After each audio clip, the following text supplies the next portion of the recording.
Hello दोस्तों, नमस्ते। मैं शीला शर्मा।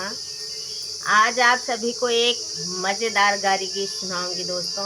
आप लोग उसे फुल आवाज़ करके दोस्तों सुनना। आप सबको अच्छा लगे तो लाइक, शेयर, सब्सक्राइब, कमेंट ज़रूर करना दोस्तों। और ज़्यादा से ज़्यादा शेयर करना दोस्तों। और कमेंट के माध्यम से बताना हमारी आवाज़ में गीत आप सभी को कैसा लगा।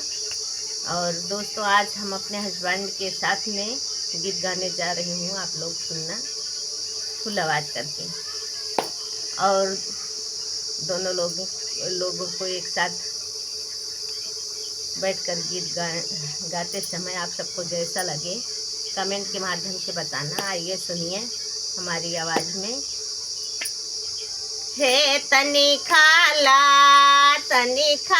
ये सराऊ मटर पनीर तनी खाला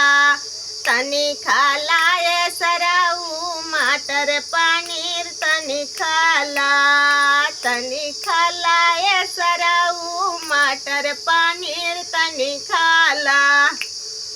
कह लगे बम्फर सिस्टम ने कारा सरम, लगे बम्फर सिस्टम ने कारा सरम, मिले पूड़ी गरम तनी खाला। ओ तनी खाला ये सराऊ मटर पनीर तनी खाला ये सराऊ मटर पनीर तनी खाला। कहीं लिट्टी रखल बा, कहीं चोखा रखल बा, कहीं लिट्टी रखल बा, कहीं चोखा रखल बा। तोरे दीदिया के गरम समोसा रखल बा तनी खाला। तोरे दीदिया के गरम समोसा रखल बा तनी खाला ए सराऊ मटर पनीर तनी खाला ए सराऊ मटर पनीर तनी खाला। कहीं दाल रखल बा, कहीं पुलाव रखल बा, कहीं दाल रखल बा, कहीं पुलाव रखल बा। तोरे दीदिया के नींबू के सलाद रखल बा, तोरे दीदिया के नींबू के सलाद रखल बा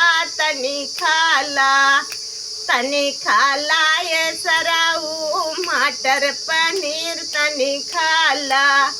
हो तनी खाला ये सराऊ मटर पनीर तनी खाला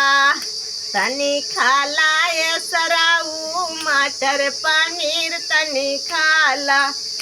कहीं चूरा रखल बा, कहीं चीनी रखल बा, कहीं चूरा रखल बा, कहीं चीनी रखल बा।